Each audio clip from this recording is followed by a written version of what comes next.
Umakyat na sa 37 ang patay sa landslide sa Maco, Davao de Oro. Pahirapan ang search and rescue operations dahil sa pag-ulan.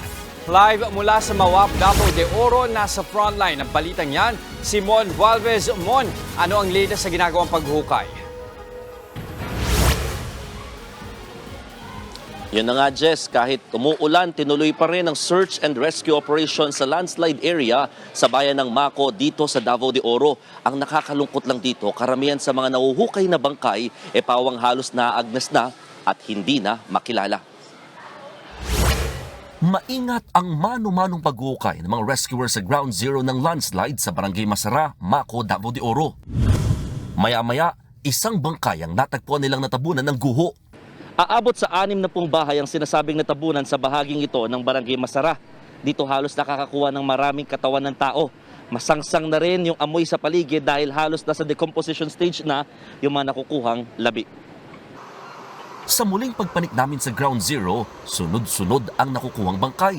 Matapos ibalot ng tela o DKI body bag, tulong-tulong ang mga rescuers sa pagbubuhat at pagsakay sa truck ng mga bangkay. Sakay didiretso sa Incident Command Post kung saan inaalam ang pagkakakilanlan ng mga labi. Ang ilang residente matyagang naghihintay ng magandang balita at umaasang mayayakap pa ang mga mahal sa buhay na natabunan ng guho. Isa dyan si Christina na 5 araw nang pabalik-balik sa lugar sa pag-asang masasagip pa ang kanyang mister. Sana buhay pa siya. Mahirap kasi na maghihintay sa wala. Sana wag tigilan hanggat hindi mahuhukay ang lahat ng nandyan na bangkay. At sana makikita na rin siya na buhay. O buhay man o patay.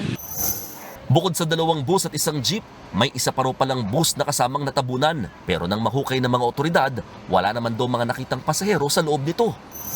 Nung naramdaman nila na mayroon sigurong naglandslide o mayroong mga umingay, bumaba siguro sila sa bus. Tinaray nila mag-escape. Oo, yeah. Sa uling tala ng Maco LGU, umabot na sa 37 ang patay sa landslide, 32 ang sugatan, habang 63 pang nawawala. Kanina, buong umaga ang mga pag-ambon hanggang sa minsay mahinang pag-ulan. Pero tuloy pa rin ang search, rescue and retrieval operations. Sa text message ng Deputy Head ng Incident Command sa News 5, nasa ground zero rin daw ang mga tauhan ng Mines and Geosciences Bureau o MGB. Kasunod ito, gate ng MGB, hindi naligtas tayuan ng mga bahay ang pinangyarihan ng landslide. As to the delineation of the no-build zone, it includes even yung houses upslope, encompasses the whole of the area dyan na may mga residential area. Pinamamadali na raw ng MGB ang pag-assess sa posibleng malilipatan ng mga pinalikas na residente.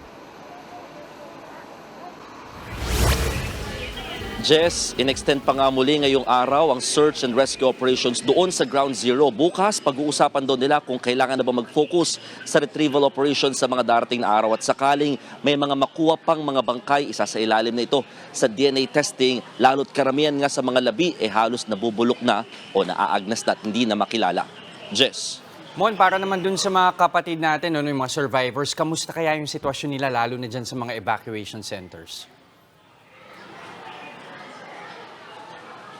Oo, Jess, dito kung saan sa mga nasa paaralan nga, yung mga nag-evacuate o lumikas mula sa mahigit 3 barangay dito nga sa bayan ng sa probinsya ng Davao de Oro, talaga namang siyempre siksikan, at the same time talagang hindi komportable yung kanilang sitwasyon. Bagamat patuloy naman yung mga dumarating na ayuda at tulong ng pamahalaan, nangangailangan pa rin sila ng pagkain, malinis na inuming tubig at iba pang mga toiletries, kahit banig nga daw makakatulong na, pero ang pinaka-priority talaga nila pagkain para kahit papaano daw maibsan yung pang-araw-araw nilang gutom habang wala sila sa kanilang mga sariling tahanan.